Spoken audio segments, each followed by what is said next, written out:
Forgot to grab it. It's over there. We are live. The most professional podcast you're ever going to see in your whole life. Hey, we never claimed to be professionals. We We only did not. to have fun. We had a whole technical difficulty in that I did not even have internet on Monday. Yeah, I was like, we I get past this one. had no idea. I got there and it was a nice place. Shout out it's Sup Fam 314 on Instagram.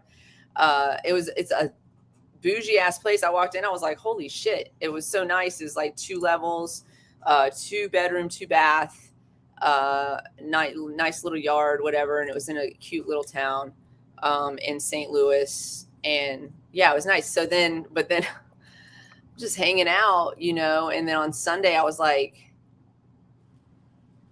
do we have internet? Because we literally, like, I got there Friday night, and then Saturday we're just out and about. So I didn't even think about it. And then Sunday I was like, I should set up for, get ready for the show. And then I was like, wait, is there internet? And just turn the TV on. Couldn't get on like Hulu and stuff like that. I just had like live TV with an antenna, like 3 channels, like we were in the 80s.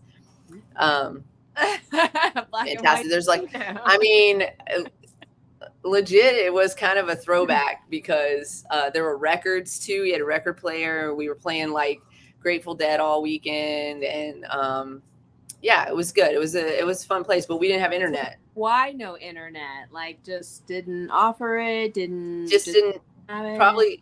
Probably.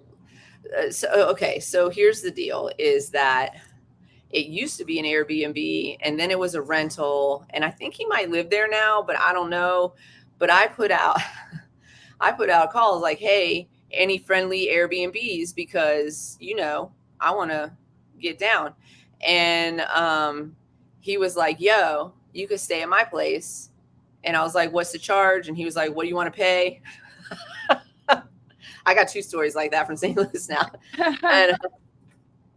And I was like, I don't know, like $100 a night. And he was like, cool. I will also take trade. I was like, how about 3 cases and 3 hundo? And he was like, cool. And so I left 3 cases of Queen Kitty Seltzer, hashtag pop this kitty, put it in your mouth. I left him 3 cases. I left him a case of each flavor, lemon kiss, bubblegum, and the plain. And I got to throw him some money in his Venmo. But yeah, it was a nice place. I mean, I guess it was nice not having the internet a little bit. It also, like, I was like, damn, I'm super addicted to the internet. You're like super drained your data. I really want it. Yeah, my data. You know what I don't understand? Somebody help me understand this. Make it make sense. How do I have unlimited data, but you limit me? Like, I have unlimited, but they're like, you're coming up on your gigabytes. So your stuff, so you can do it, but it's all going to be slow as fuck right now. So that's what it is. And every time I come up to Missouri, because, it's a long ass, if I drive, it's a long ass drive. Then of course I'm on, I have my music going, maps are going, whatever. Uses up all that data. So yeah. Yeah. The second time, how much do you want to pay happened was actually on, it was on Saturday. We were out. We went to this like market that was out in this park nearby or whatever. We lost the whole car. We lost the whole car. Listen, I'm not from St. Louis, so I don't know where the fuck you parked the car. It was just a matter of you guys didn't go far enough was really what the end. Right. We didn't go up the road far enough because right, because we had passed all of the landmarks in different times during the day. So then we couldn't remember if we needed to pass that landmark for the car or if we had, Is that like a pin the car situation? Like, I don't know. That's the first thing I said. Like, you got an iPhone, look on your iPhone. It tells you where you parked your car. And it did not. It did not tell him where he parked his car. Probably have to do something to get I don't know. I haven't never done that, but my car and my iPhone have a special relationship, I guess, because I know where my car is parked all the time. So we walked around. And then finally I was like, let's order an Uber. My car is like 2 miles away from here. We'll jump in the car. We'll follow the directions back. We'll find your car, blah, blah, blah. So that's what we were going to do. And then I got the Uber who could not follow directions for anything. I was giving him directions with the directions that I was getting from the Uber app. Was he not following a map himself? Like, did not He's have like, a map? the GPS. And I was like, sir, the GPS is telling you to turn left and you went straight. Like, so I canceled that. There's a cab on the road. He hails down the cab, right? And then he was like, yo, and I don't know what the conversation consisted of, but we get in the cab and we give him the address and he takes us. And when we get in the cab, I notice that he says, do you have cash? And we're like, yeah. And he was like, how far are you going? How much is this going to cost? Yes, you were recording that. That was, and then, well, that was later because I was like, what is going on? We got to the house. And he's like, how much are you going to pay me? And right. How much is it? He's like, 50 or whatever. And we got to the house and I almost knew in my head that this was going to, because I was like, here we go. So I hit the record button on Marco Polo so I could share it with y'all.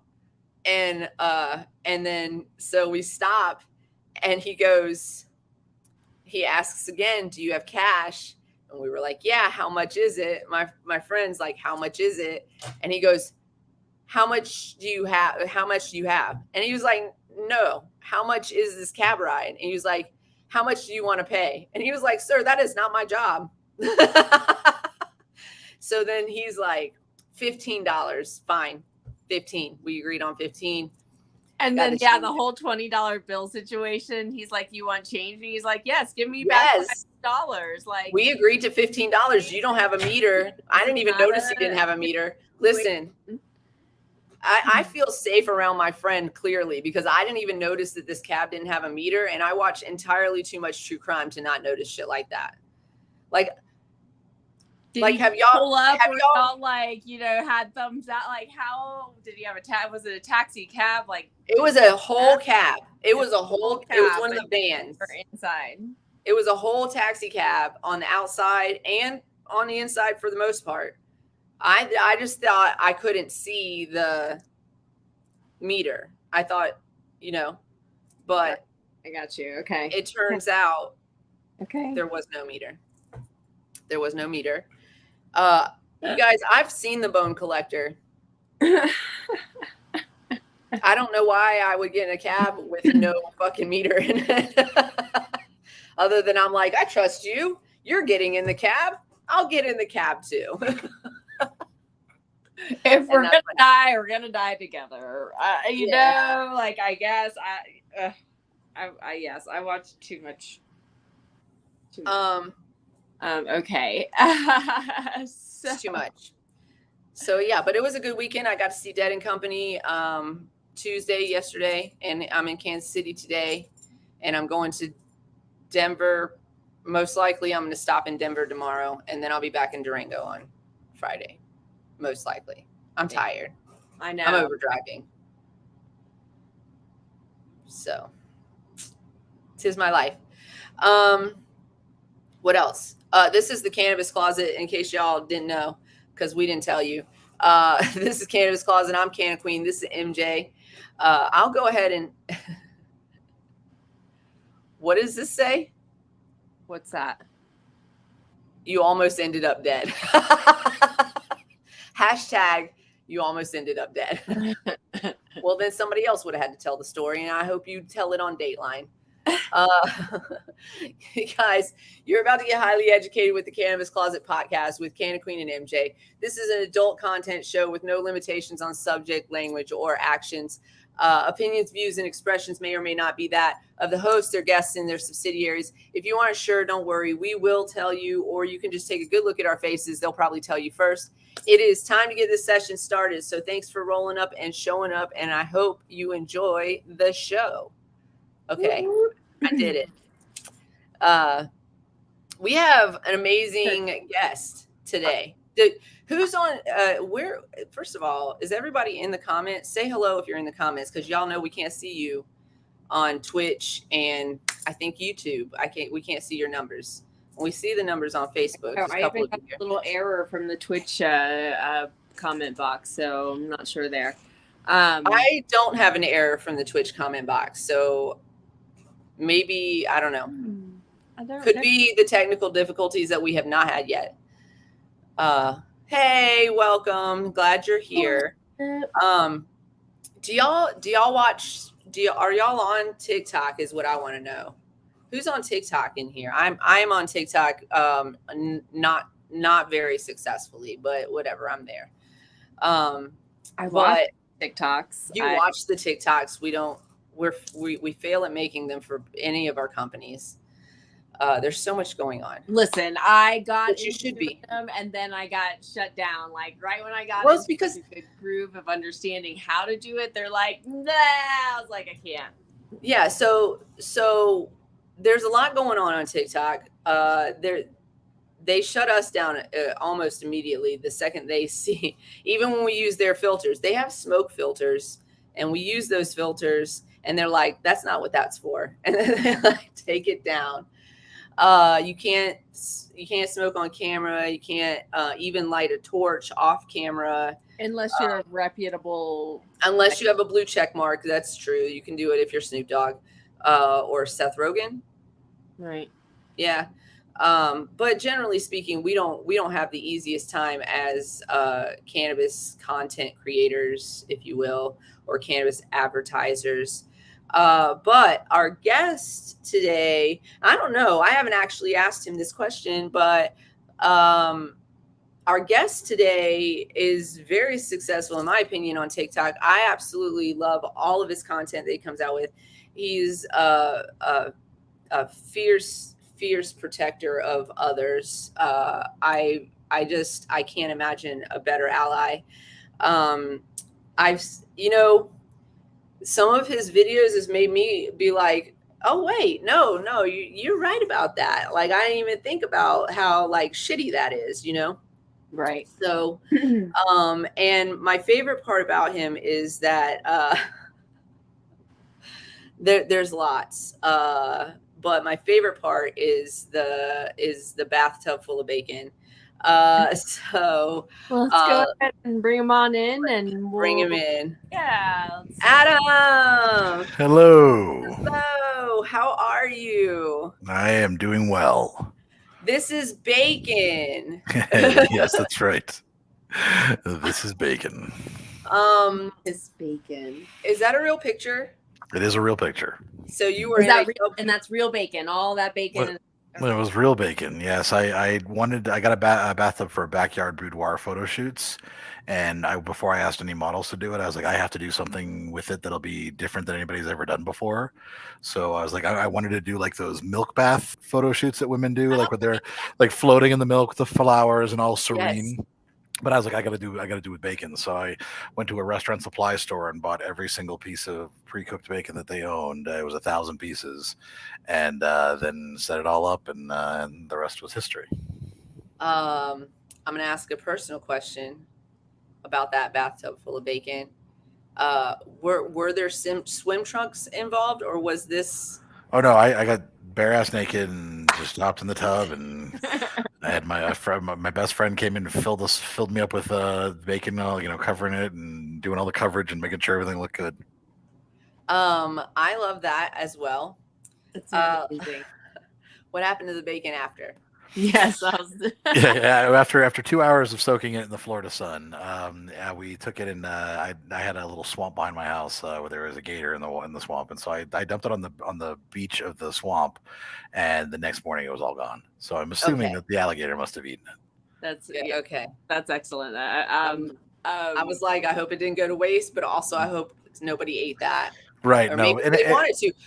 I mean, it was restaurant supply bacon, like the really shitty pre-cooked bacon that you get. Oh yeah. So like going to waste wouldn't, like, I think even someone who was homeless would have turned their nose up at like pre-cooked bacon. Like it's that terrible bacon, but the gator ate it.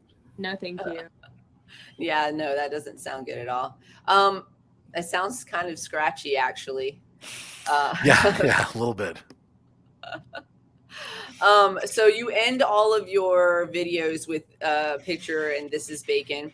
Yeah. So one of the things that attracted me to your page is because you're such a fierce ally of others. Mhm. So I'm just curious, how did you, you did you start on other platforms first? How did you get into TikTok, and what made you choose this as your as your platform, as what the content that you were going to put out?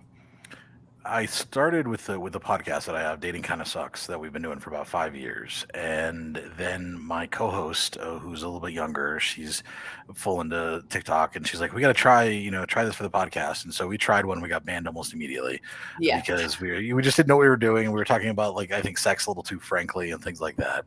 yeah. And so then I decided to just try doing my own content, and one day just put up a thing that said, "Hey, I have a podcast, and I'd be happy to answer any questions about dating or relationships, anything like that." And so I got inundated with questions and started answering them. And as I started to do that, I started to get people sending me videos of shitty men. Hey, how would you respond to this? Or how do you feel about this? And so it just kind of organically happened. And it wasn't originally my goal. I didn't know what I wanted to do on TikTok, except I was originally trying to promote the podcast. But then I was like, oh no, there's a lot of need to explain misogyny and to discuss, shitty men, and having been a shitty man for many years, I've seen it all, I've done it all, and so like I'm at a point now where I'm on the opposite side of it, and I know how important it is to call out even the subtlest of misogyny. See, ladies and gentlemen, this is just more proof of what we say every day. Listen, did you hear the accountability? Men are trash, you guys. And sometimes they get better and realize this is trash, and sometimes they don't. And those are the people that I don't want to say target, because I feel like a lot of people send you these people. Yeah. And one of the ones that caught my attention more recently is actually a really popular TikToker. He does like comedy and stuff, but you kind of called him out on Friendzone, on Is it his that Friendzone. Rahul idiot guy? That one? Yeah. He's a fucking moron. Yeah. Yeah. So you called him out on his Friendzone video. He did a video like, how do you get friend zoned, or something like that, or how do you know you're friend zoned? How do you know you're friend zoned? Yeah. And so you responded to that video, which I thank you for that. It was a good one. Yeah, it was good. And crazy, I grew up in the 80s and 90s, so this is like a common concept, but it is something like, as I get older, I'm like, well, wait a minute, I just thought we were friends, and then like you want to be sexual with me, or you want like to get in my pants, or you want to date me or whatever, which I know feelings happen. We're not talking about that. I think we're talking about like genuinely not being somebody's friend without, expecting it to go further. Well, I think anytime anyone uses the phrase friend zone, they're already showing that they had ulterior motives. Because if it was a genuine friendship, they would say, "Oh, well, yeah, we were friends. I developed feelings for her. When I told her, she said no, but I still respect our friendship, so that's it." And that's what a healthy, emotionally intelligent person would do. But when someone whines about, "Oh, I'm in the friend zone now," or I got friend zoned, it means that they were trying to somehow date somebody or have sex with them, and they wouldn't either they told her and she said no, and they decided, "Oh, I'm just going to pretend to be your friend until she changes her mind," or they didn't tell her and they're just trying to like insidiously eventually hope that she like lets them have sex with her. And so neither of those are reasonable or appropriate. They're both manipulation. And so this whole concept of the friend zone we need to get rid of. It's either a friend or it's not. It's somebody who's just not a good person. Right. I totally agree. I spent a lot of time friend zoning people in the Navy. So right. Like it's a rough, it's a man's world in the Navy for sure. So I feel like mostly women reach out to you to let you know that these like sleaze balls exist, and maybe share videos, but do you get men that come to you and like, man, I don't know what the fuck I'm doing wrong? Like, We do, and some of that comes through the podcast as well. And we have like a Facebook group where people can ask advice, and there's a decent amount of men in there that ask advice and are reasonable and want to learn and grow. And I do get messages from people who are men or male presenting that want to learn. My FYP is not, it's not that content. I don't see. I usually see like people who do feminist content. I see a lot, them. So sometimes I'll see them stitch someone shitty, and then I see like I like weird trivia. So I have like a lot of weird trivia accounts that I follow that are like, did you know this about this song, whatever. And then like redheads dancing. Like those are my three categories. That somehow those are the three things I see. So that's so specific. Isn't that very specific? Yeah, but that's all I see. So yes, people DM me all the time, but it's really interesting to say that yesterday I actually got a message. I did a video on this guy.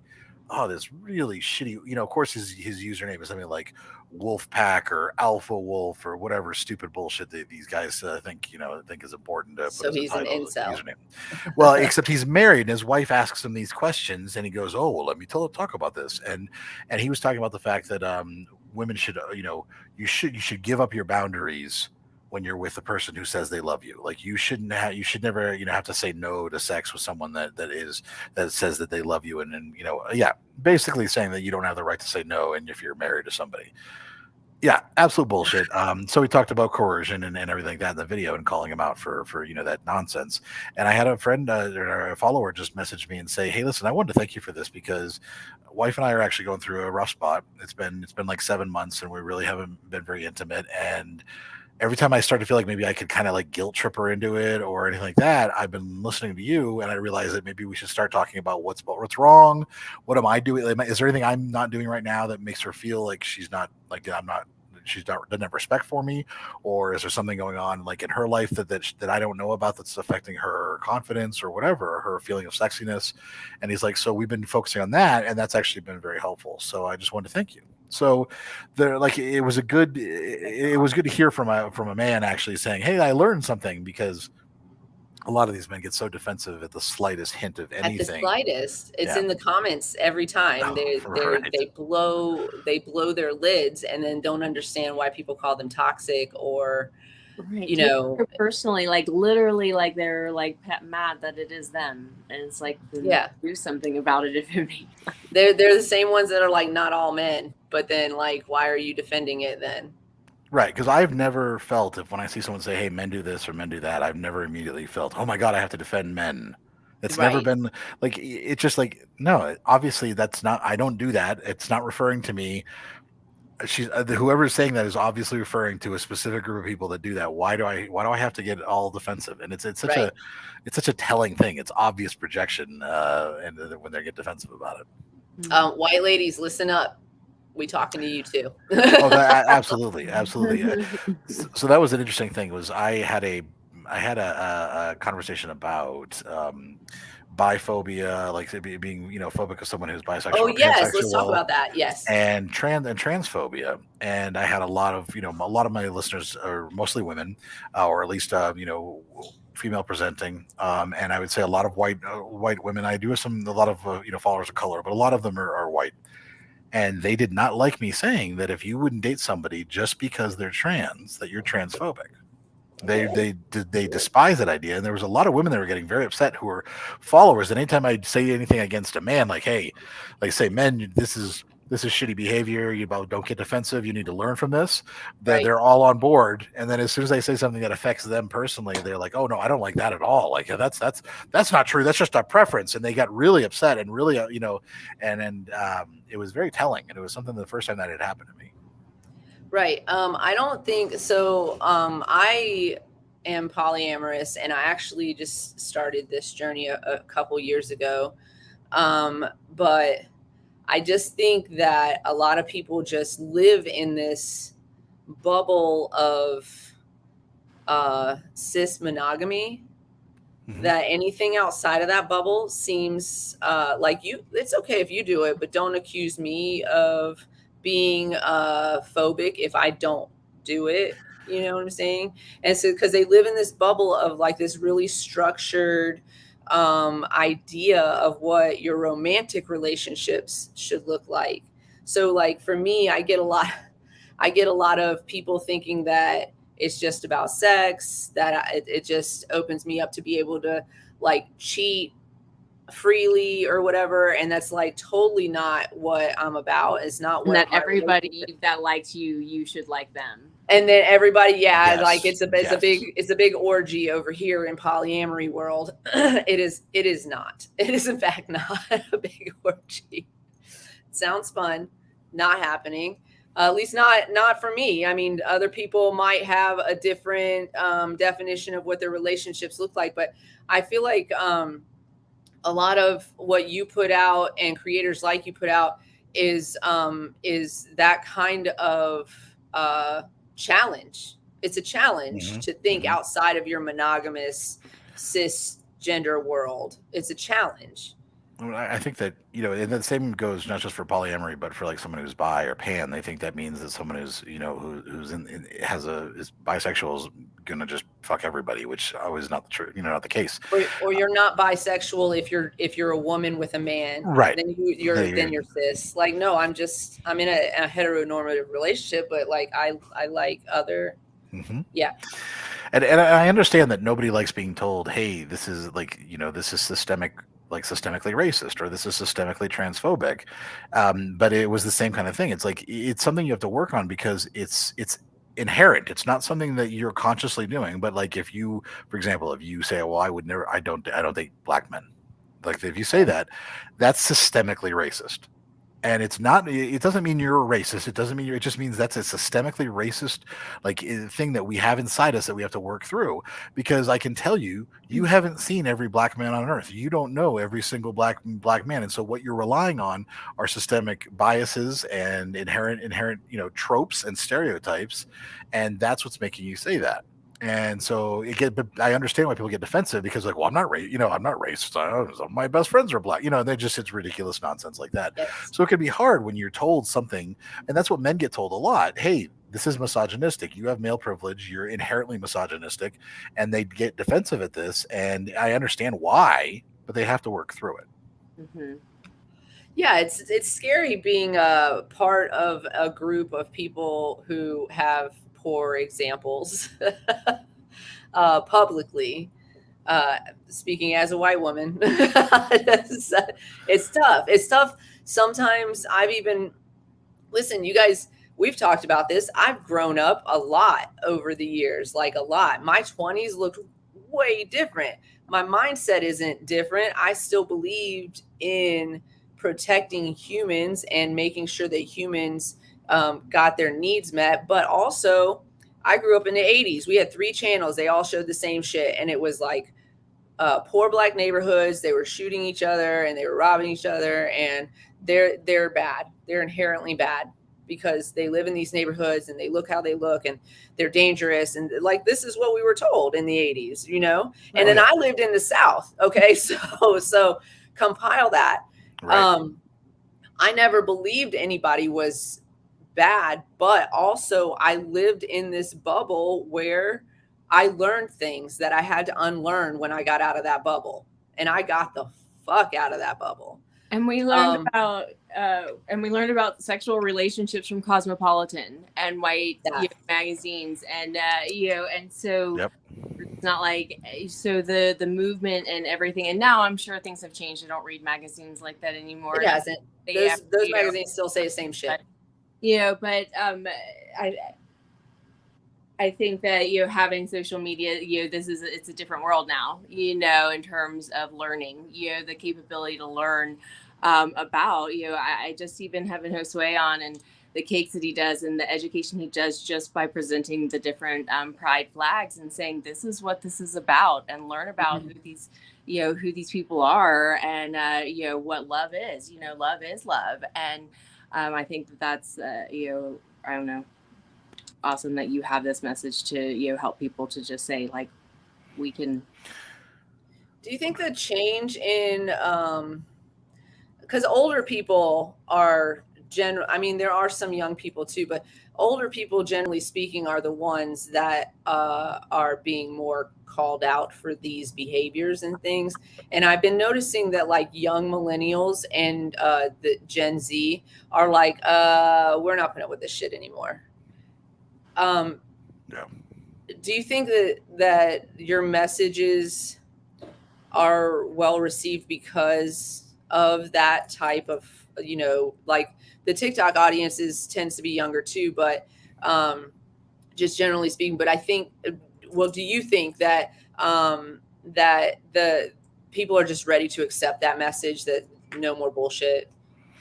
I think people are fed up. I think that as you said earlier too, MJ, the social media has made it available so that people have more information available to them, so they can learn and grow, and you can learn. You also get exposed to a lot of different perspectives that you might not have seen otherwise, and so I think we're that's a good thing, and it allows us to realize, oh yeah, maybe this is something that I said in this insular group or with my friends that we're all the same as I was, wouldn't be okay now because I thought it was okay because I didn't know any better. It just never occurred to me, and now I have the Right. social ability to have the ability to learn. And I think that there are a lot of older men and women that are very problematic because they just get set in their ways and they don't want to learn. But then I do find plenty of older creators that have taken the time to learn, and so it's possible. I'm more worried about this small, and I don't think it's a large portion of the like under 20 group that, or maybe like 20, like maybe like 17 to 25 group of like white men that are all like basically Hitler's youth again, that are Yes. out there spilling their shit and trying to promote some of these things. And then there's this group of like toxic ass dating coaches for men that are all about how to manipulate women, how to use them, why women don't have accountability. And then there's that third group of whiny men. You can basically smell their unwashed ass from here. That are all men's rights activists. The ones that all think that men's rights are at war, and that any type of accountability is a depression to them. And the idea of someone else being equal to them is also oppression to them. So they want so desperately to be victims that they are going to try so hard to be just these like pathetic, just pieces of shit, and just victimize themselves because they just want to feel special again in their sad little lives. Right. I agree with everything that Sorry, I you didn't mean to said. rant there. I Yeah. just No, that's you not No. can't. basically That's what we do. That's what we do. I love it. What do you think is one of the worst behaviors that you've called out or like highlighted? Well, I think the worst behavior is when someone's not like, I think it's basically people who are so stuck in their ways that they're not even willing to even have a genuine conversation. It's the Right. disingenuous natures of it, because a lot of it is that anytime you have a statistic or an actual report for them, they use whataboutism, or they go to a straw Right. man argument, and they're not willing to actually ever face any type of reality. And I think that's the worst thing to do, because it just shows ignorance. When someone actually like asks a question and then they respond like in a thoughtful way, I appreciate it, because I'm like, oh, this person actually is trying to learn, even if they might Right. disagree. At least maybe it'll stick in their head a little bit. Um, but I think one of the more insidious things we do is, like rape culture is that there's a pyramid basically of activities that are all considered rape culture. And it's the lower level that we tend to accept as a society as being okay. And these are things like making jokes about domestic abuse and things like that, like, just like little things that are very subtle, because they're not doing it. They're not, you're not actually doing anything. But when we accept those and we, say, oh, society thinks that's okay, then it's easy to move up to the next step and the next step, and start eliminating boundaries, and start it just basically being approving of violence against women, and that's where it becomes an issue. So like I really pick at the lower rung of this like rape culture pyramid, and like the rape jokes and the domestic violence jokes, and call those out aggressively, because if we can stop it there and we can call out the behavior there, then that makes a more lasting change, like that goes up the pyramid. Right.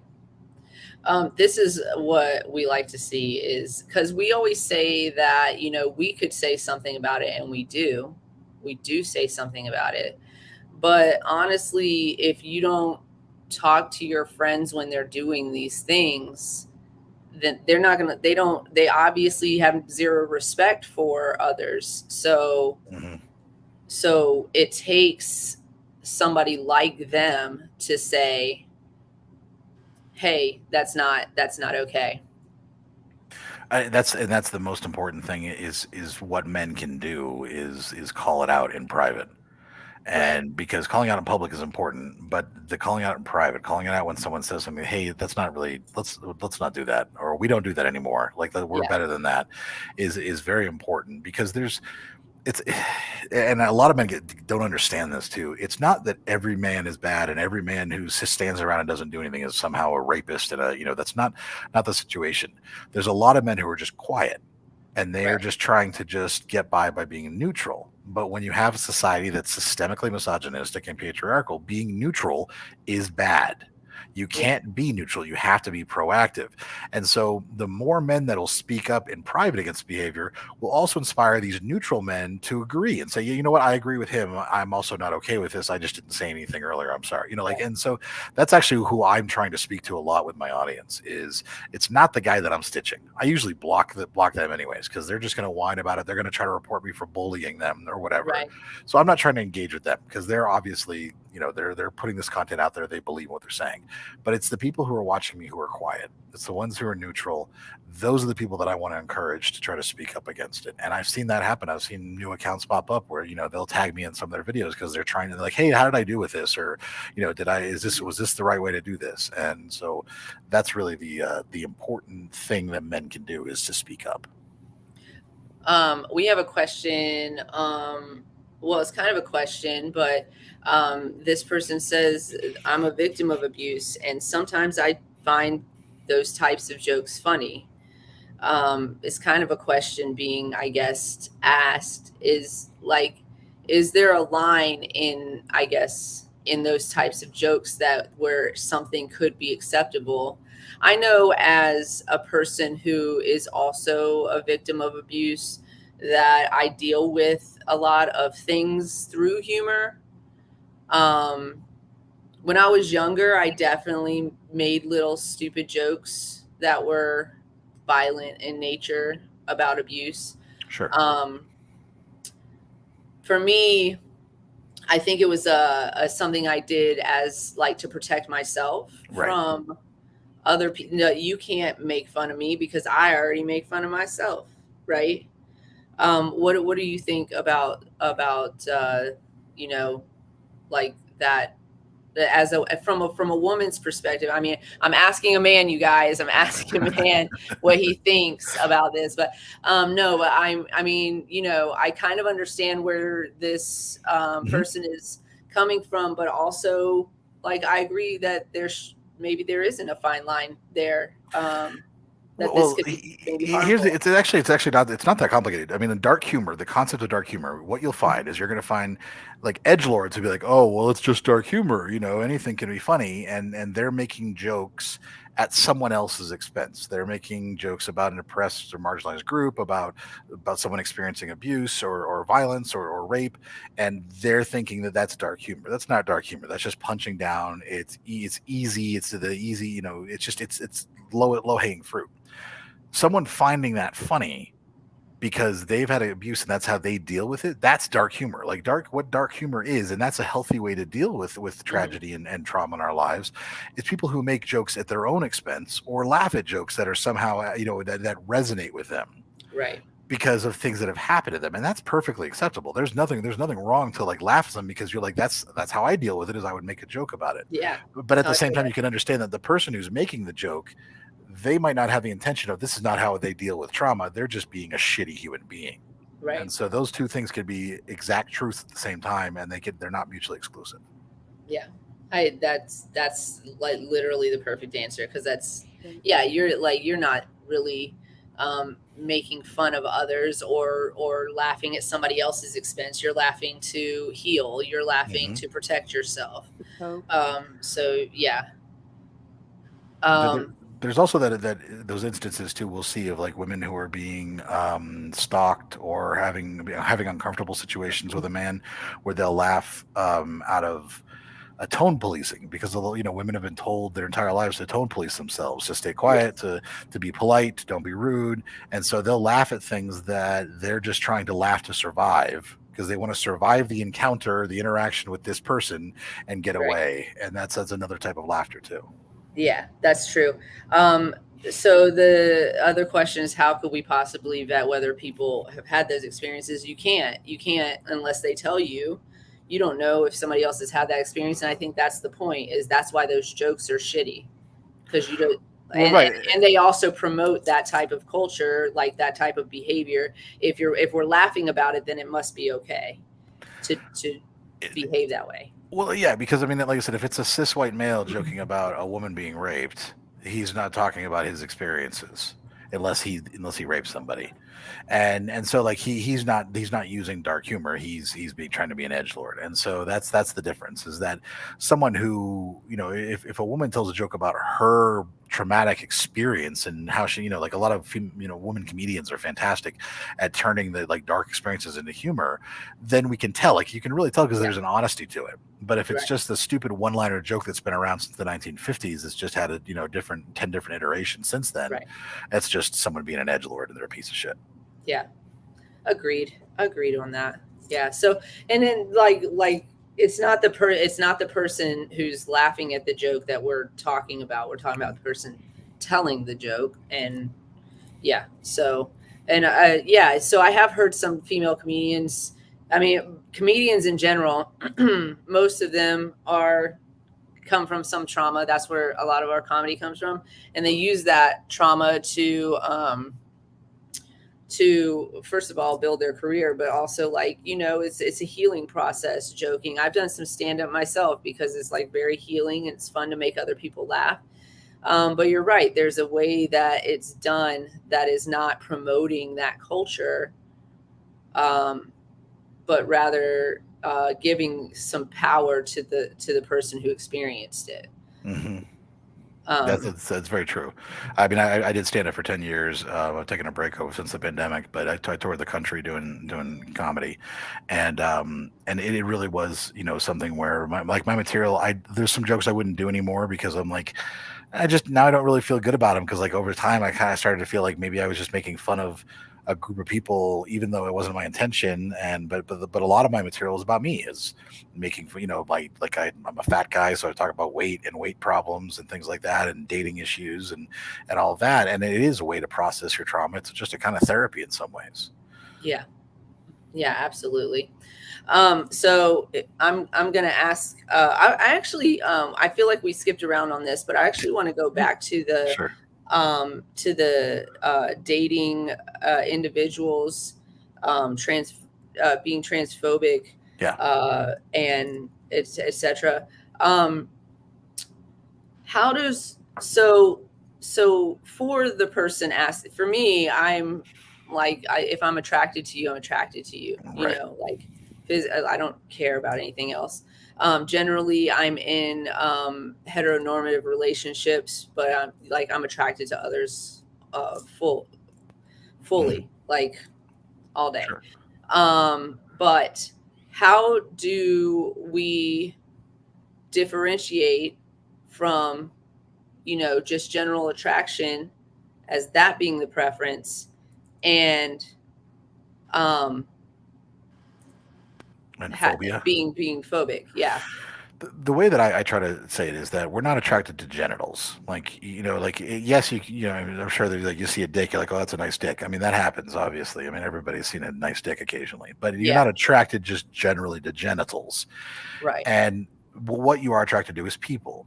And the way that I like to describe it is, if you met somebody, you're out at a bar, you met somebody, and I usually tell this to men because they're the most, the most obnoxious about it. You meet a beautiful woman, you guys get along, it's amazing, you talk, like she likes all the same things you do. Like you dance, so you make out, you give her your number, you start talking, and then you talk on the phone. She goes out of town for a week. You spend a week talking every single night, and you're just like, wow, I really like this person. She comes back into town, you go out to dinner, it's amazing, and you're just like, this is somebody I could see myself being with. And then she says, hey, by the way, I'm trans. Right. Do you immediately lose that attraction? Like, no, of course not. The only way you would immediately lose that attraction is if you have some weird irrational fears of the fact that, oh my God, she either has a penis or she might have had a penis at some point. Maybe she doesn't even now, like whatever, that whatever is between her legs somehow changes how you feel through pheromones, through your emotions, through your feelings, through your words, like everything about you is telling you that you like her.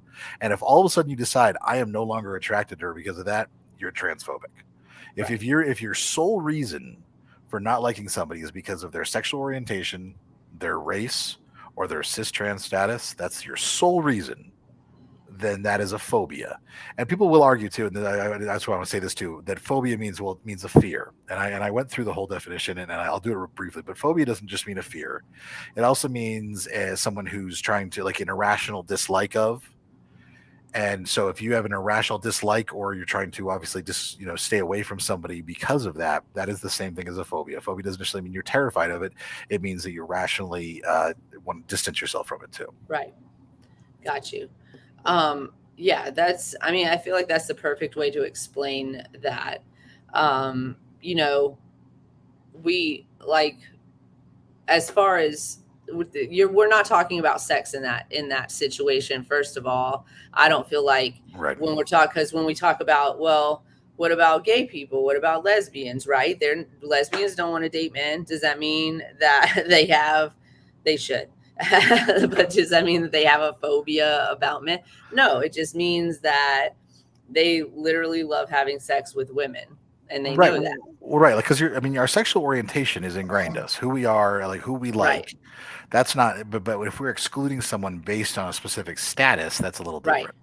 Right. So if like for example, a lesbian woman met another woman and they were going out and they were having a good time, same scenario, and she found out that this woman that she's dating is actually a trans woman, still woman, but then because of that, she backs out of the relationship. She is also transphobic. If that's the only reason, that's the reason you're excluded. Exactly. A lot of what we need to also, like, unpack about ourselves, about society, is how we define sex. And I think younger generations are changing how sex is defined, because yes, thank you, younger generations. Yes, because sex used to be this fact, and it's just so stupid. But this is a whole example of how why the patriarchy. Anytime anyone tries to fight against the patriarchy, it's the dick is somehow magical. That's what sex used to be. It somehow bestows magical properties that turn but it turns a girl into a woman. Like it's like the dick somehow makes a virgin into she's a woman now. And so, like, this concept of virginity, which is also a fake concept. And so, like, nowadays, so my co-host for Dating Kind of Sucks, we were talking about this, because she would never have intercourse with men. She'd go on dates, but she would give them oral. And I was like, you're still having sex with them. That is still a sexual activity that is as intimate as having intercourse. And nowadays, with all the different, people who of same genders and multiple genders and cis and trans people, sex involves a lot more. Sometimes it's just, it's two people just with each other in an intimate situation. And so if we can stop looking at sex as 30 seconds of thrusting, sweating on your sweating on your forehead, then asking if you came, which is, that's not sex. First of all, if that's your resume, you are not getting hired for this job. Right. How many men? That's what they're looking for. They're looking, and that's what they call sex. And if they can get past that and realize sex is mutual interest and mutual enjoyment for both, mutual orgasms, etc., then maybe they can get over the transphobia aspect of it. Yeah, I feel like I had another question that I was going to ask, and what was it? It had to do with the same. With a lesbian and a trans woman? No, I lost it altogether. It went away. Well, I will say there is one exception to this whole thing too, and that is. Oh yes, please tell us. If anybody doesn't want to date a straight white man, that's not phobic, because it's not irrational.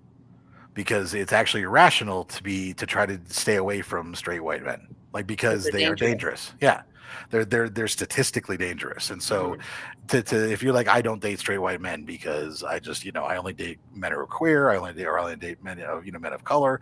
I can't, that's actually rational. It's rational because they are generally the most dangerous type of person on the planet. Generally speaking.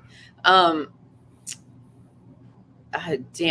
I keep thinking about the Rick and Morty episode. I am running for president on the Rick and Morty platform. I promise you that. We send, I would say, cis males, but we could have the discussion.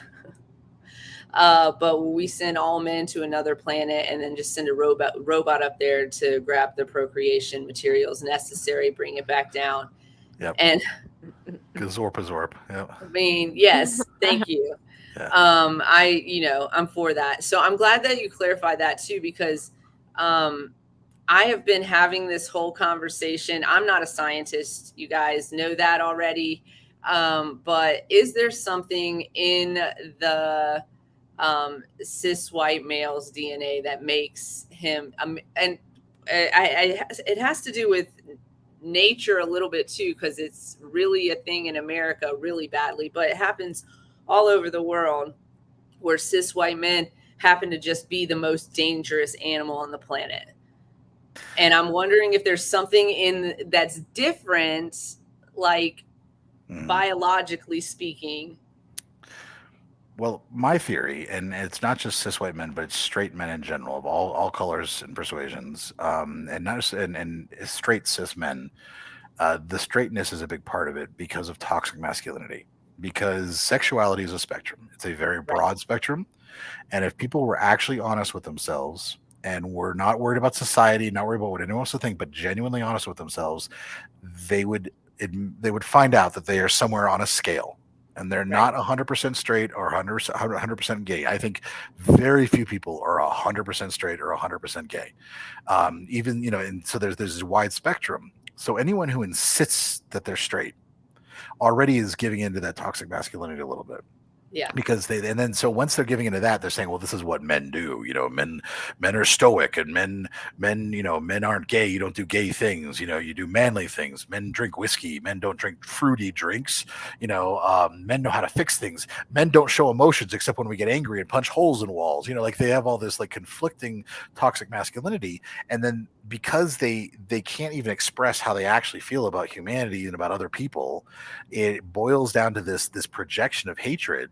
It's all self-hatred, and then that it is a danger to women and a danger to everybody else. So it all boils down to them being straight. So I think if every man out there just sucked a dick occasionally, and then it'd probably solve all the world's problems. Challenge, gentlemen. Challenge. It's not that bad. It's not that bad. Just try it. Just once. Just once. try it. Once. Y'all had those, when the ice cream truck comes by and you grab those push pop, a little push pop. That's listen. Or you can get the one that looks like a spaceship, for a more narrow design. That's right.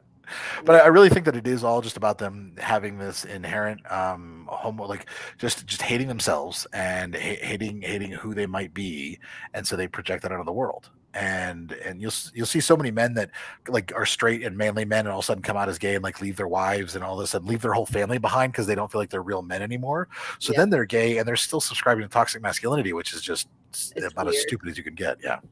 Yeah, it's weird. I know what I was gonna say earlier, and it was I wish that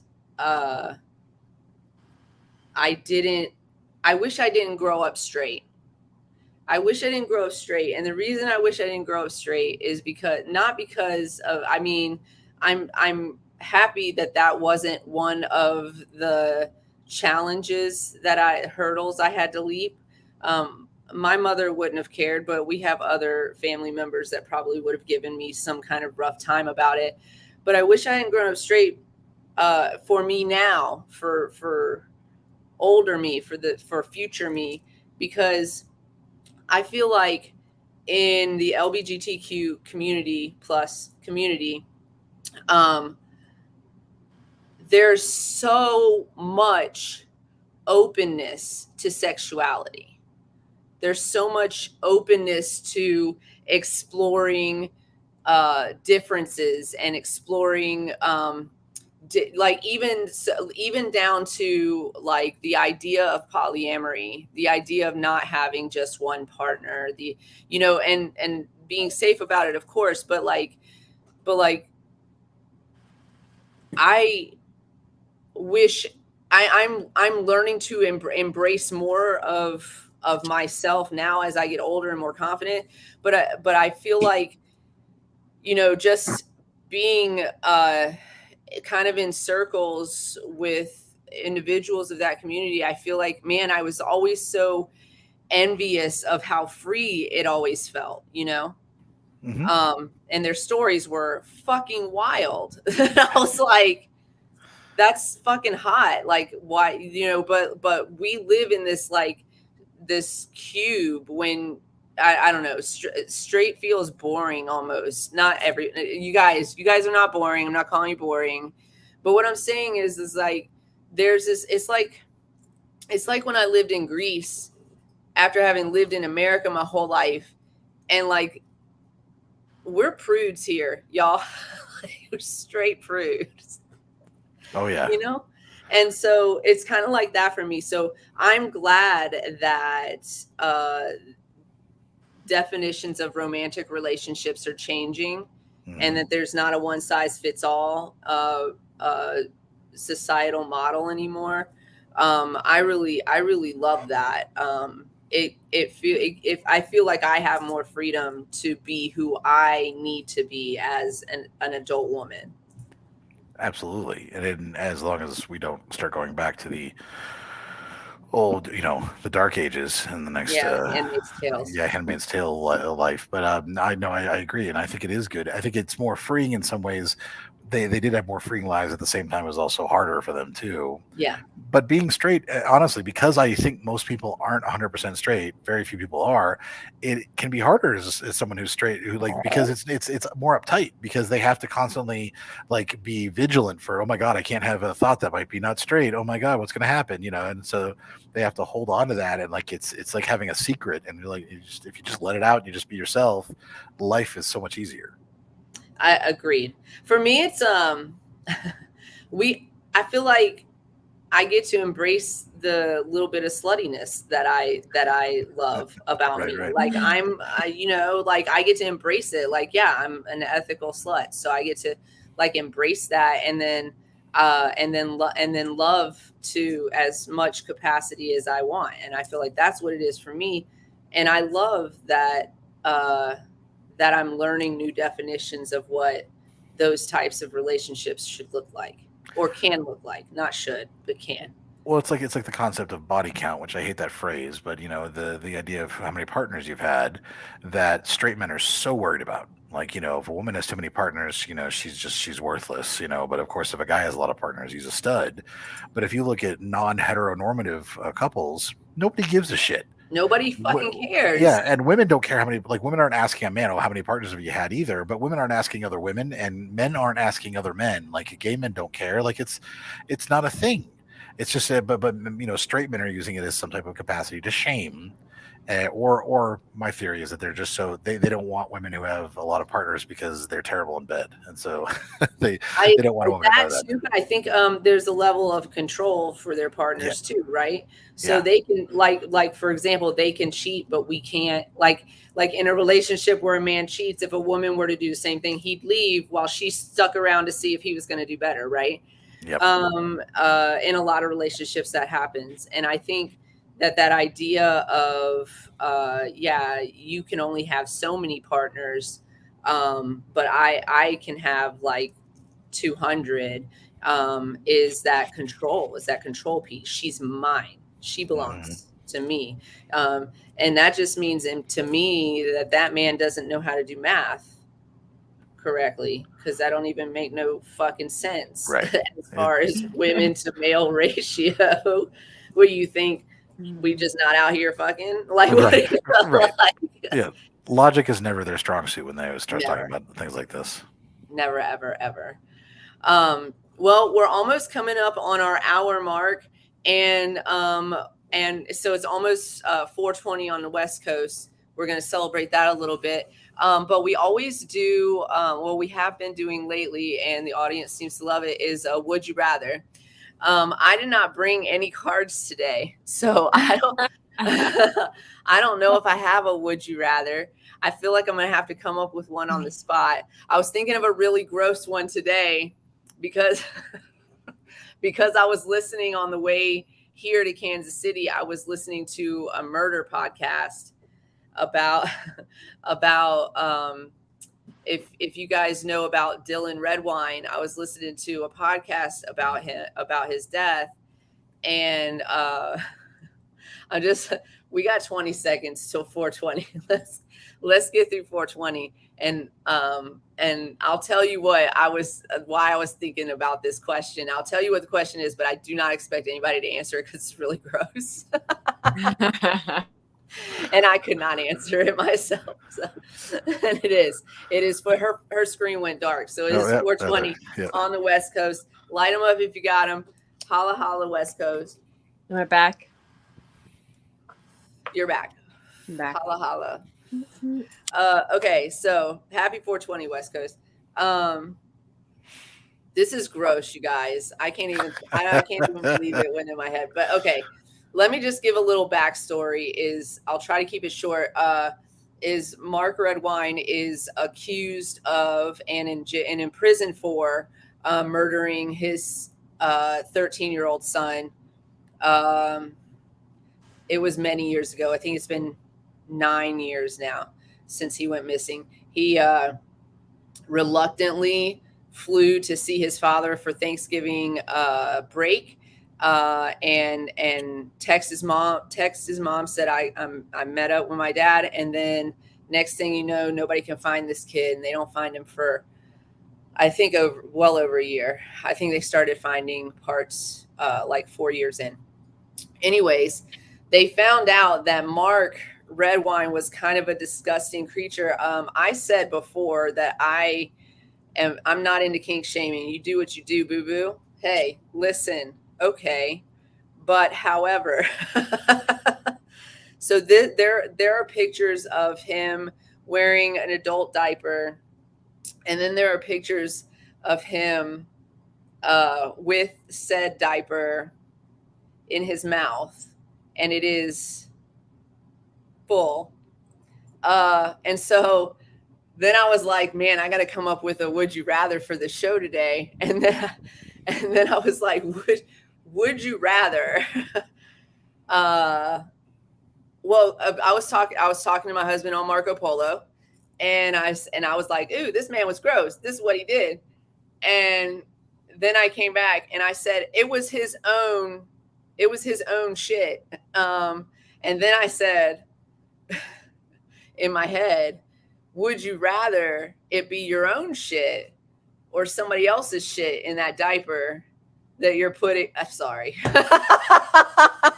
They said I threw up in my mouth. Like, yeah, you guys, it's meth, so stay off of drugs. Right. Please, first and foremost, stay off of drugs. Yeah, the little boy found these pictures of his father on the computer and started using them as leverage and blackmail, and that's really the motive. He didn't want to be around his dad, so he was trying to push himself away by being like, if you don't let me do this, or you don't let me go to my friend's house and whatever, I'm gonna show everybody this shit right here, Right. And he was like 13, and so we know with 13-year-olds, well, we don't, because we don't have any for a reason.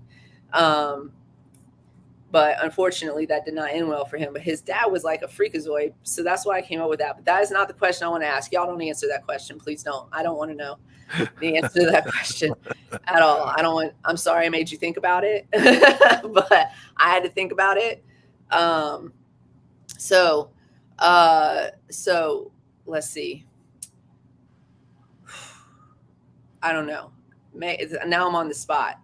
Anybody in the audience got a would you rather? Do you have a would you rather? You like game shows and stuff and trivia. I do. I haven't tried to think of one yet, but I can come up with one.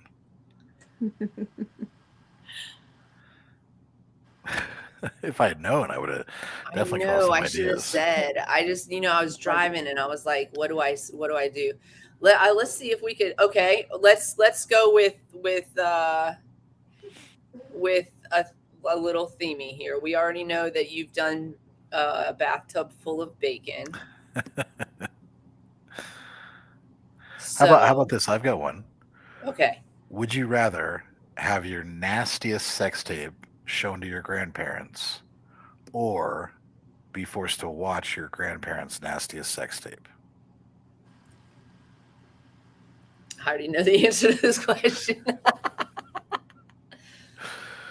How old are my grandparents in this? This is a good one. This is when they're alive and of mental stability enough to This is a good appreciate one.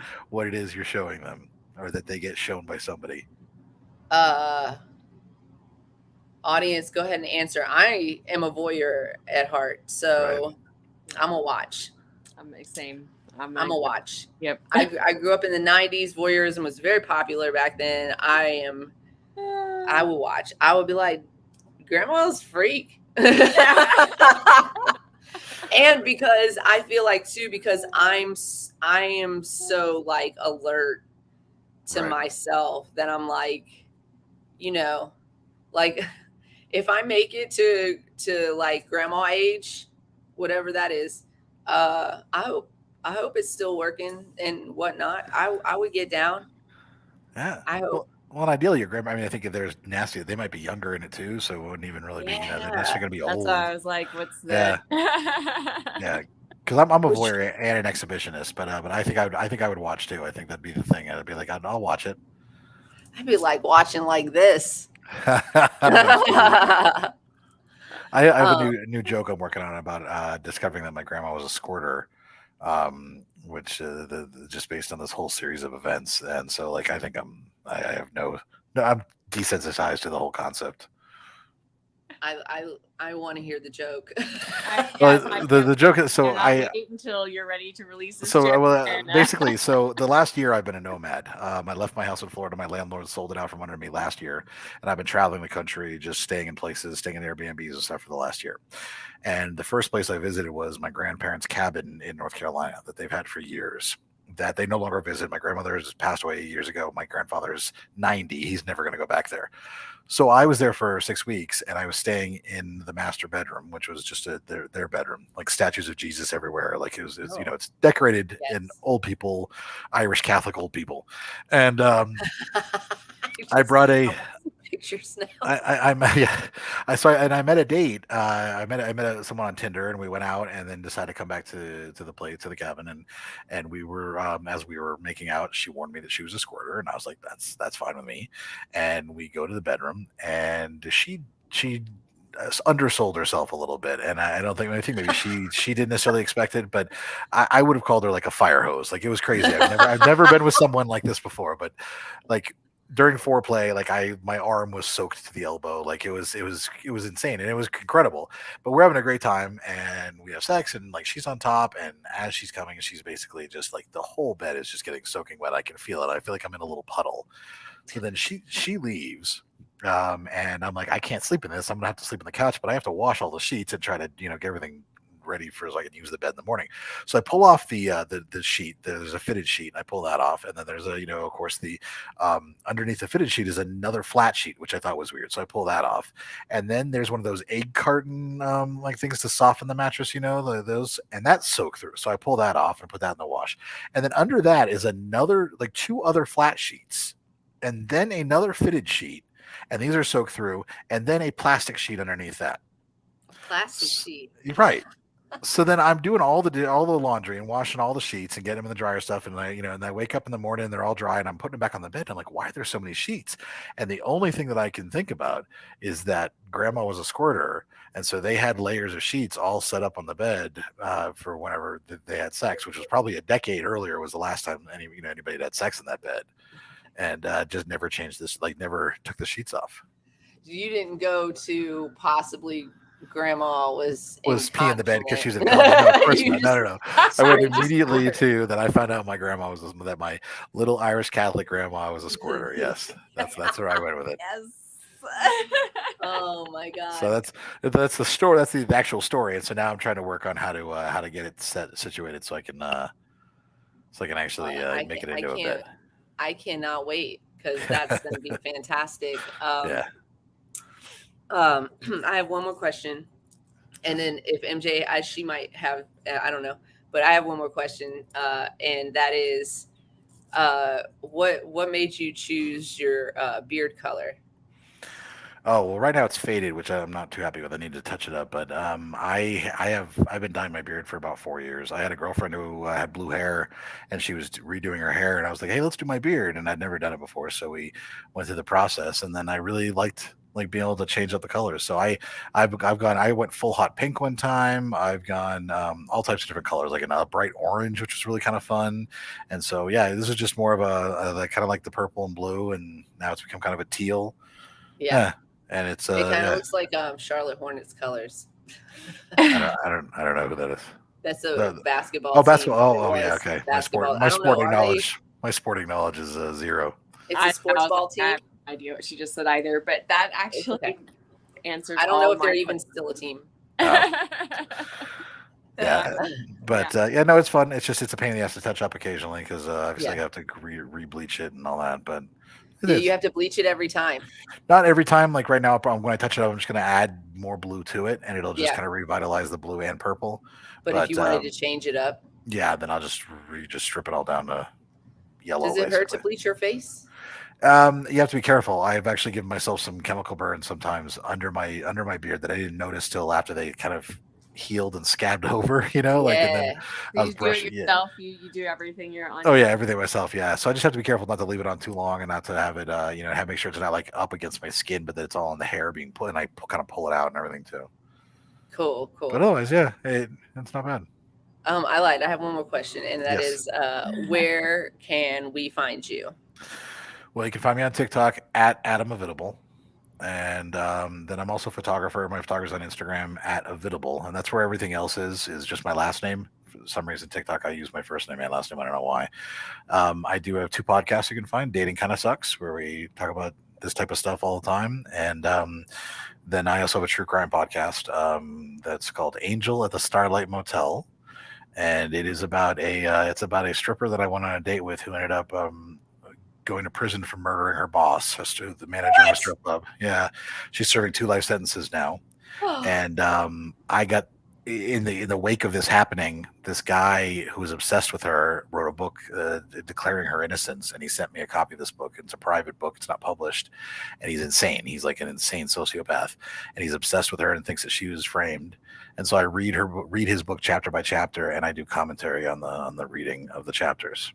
And so we're on season 3 of it now, and actually the season 3, my co-host for the commentary is now the stripper's sister. Her sister has joined me, and her name is Mandy. Mandy's sister has joined me. Yeah. So I'm gonna need definitely. I'll link it. But yeah, I think it's called Angel at the Starlight Motel, and it's insane. It's an insane story, and that's why I turned into a podcast, because like when I got this book. Oh, you know what I'm listening to for 13 hours tomorrow. Yeah. MJ, did you have any other questions? I feel like I always overtalk. No, the beard question, like that was I was gonna ask, like, first time you ever did it, like favorite color. Like the beard thing was because I was looking at your website and just checking out the different your Insta and everything too. Oh yeah, the Insta, yeah. Yeah. Because every time I do a new beard color, I usually do like a TikTok reveal, the transition video with the new colors and stuff like that, because it's just an easy karma points. Content. Yeah, basically. Nice. Well, thank you for joining us today. We really appreciate you coming through. Yeah, this was a blast. Happy Pride. Thank you for shedding some light on that male toxicity that you go after. We really appreciate it. I mean, like, totally appreciate it. And I'm glad that it's not just the whites. I know it's the majority, but I'm glad it's not just white cis men. You know, some people have a platform and they stick to it and then they don't deviate, but like you really call everybody out, and that's what we're about too. So we really appreciate that. And we're going to always support you. We'll send our few followers that we have, we'll send them over to check you out. And awesome. Can you just give us your tagline just because we need to hear it? Well, I wish I had set up the photo behind me. I would have. It's always behind me, but we could pretend that there's a photo of me naked in a bathtub of bacon, and I can be like, and this is bacon. I love it. It's beautiful. Thanks for coming on. Have a wonderful day. Thank you. All right. He is the best. That's amazing. I can't wait to go check out his podcast. I do have our Pride moments if we want to. Let's hit those real quick before we roll out of this. I am starving. My stomach is like, I want to eat, and I have no food. Like, I have no food in my house, so I gotta go get food.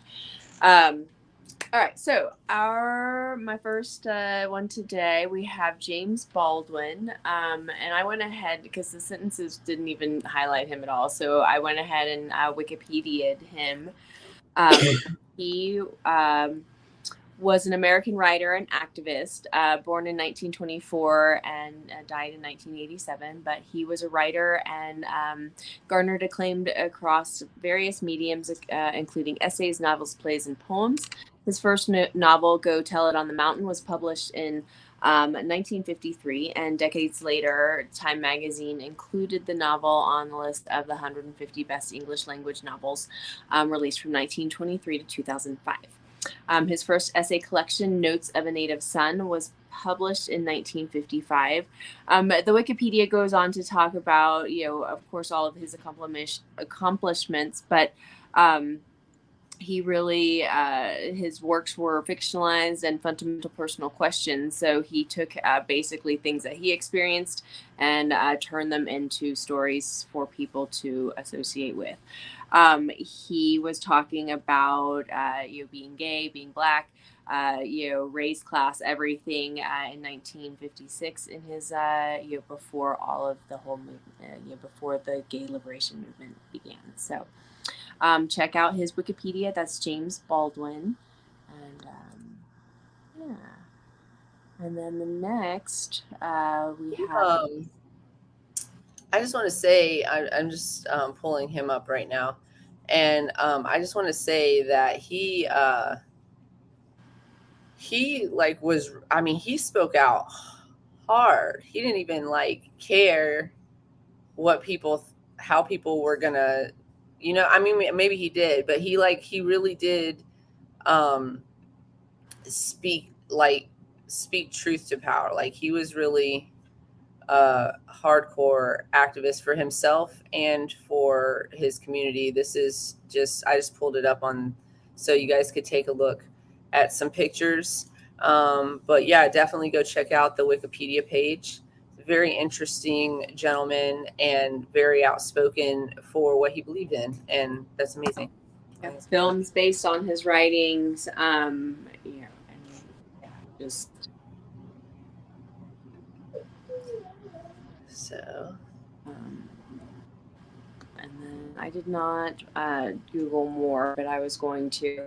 So Janet Mock came out publicly as trans in 2011 and has been writing about the trans experience and a variety of other topics for many outlets. Her book, Redefining Realness, is a New York Times bestseller. And so I'm going to click on her. What was her last name? Mock, M-O-C-K. And her first name is Janice? Janet. I thought you said Janice. That's who I pulled up, actually.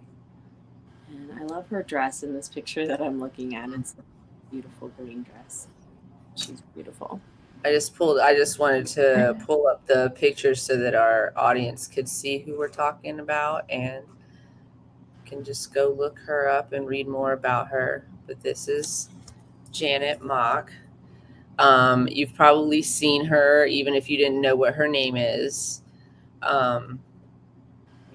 So definitely go take a look at some of her writing, and she also is a director. She's an advocate for her community, and amazing. And we will check out our Facebook page. We'll have the full article put those up for you all to view, and then again you can go read more about each individual. Yeah, we'll put that stuff up there for you guys. We'll be able to access it quickly. I apologize for being a little bit little out of it today. I kept feeling like I was losing my train of thought a little bit while we were on the show. But I've been on the road for a minute. I haven't been home since last Wednesday. And then I don't think I'm getting home till either tomorrow or the next day. So Girl, see what the road brings. This show is brought to you by Queen Kitty Seltzers. As always, solo.to/Queen Kitty Seltzer is where you can find all of our social information, and we'll be putting the website up there soon. We're working on that right now. Queen Kitty Seltzer, pop this kitty, put it in your mouth. You know, you love it. lady. Our King Palm code still works. KP TCCP May 15% off of King Palms on the King Palm website. And as always, CQ LLC, Cannabis Consulting and Education, www.cq-llc.com. Customer service, cqllc@gmail.com, 970-426-5985. CQ LLC has recently been approved to do responsible vendor training in the state of Colorado by the MED. It's all been approved, our whole curriculum. You can learn more information by checking out our website or giving me a call at 970-426-5985. And that's it. That's all we got. That's all she wrote. You got anything else? No, We're working on our lineup for next week. I did not contact that person in the email yet. I apologize. That's okay. It's been a day. Yeah, so you guys have a wonderful day. Make sure that you be nice to yourself. Be nice to yourself. Put your mask on before assisting others. Yes. Cultivate love. Bring it to you. You deserve it. Yes. And stay lifted, everybody. Stay lifted. I gotta repack. Because you deserve that too. Yes. We'll see you on Monday. Yes. We'll see you on Monday. I'll be back home on Monday. I'm so excited. Thanks for hanging out with us today, you guys. Go check out Adam on his websites. We're going to make sure those links are on our Facebook page. So Avitable, AVITABLE, Avitable. Avitable. Sounds like a superhero. It does, and it means I did look up the meaning of Avitable to see if it was something else, and it said it's adjacent to like habitable. See, he's habitable. All right, we'll see you guys on Monday. Thanks for hanging out, and thanks for loving us. Thank you. Love you. Bobby Customs.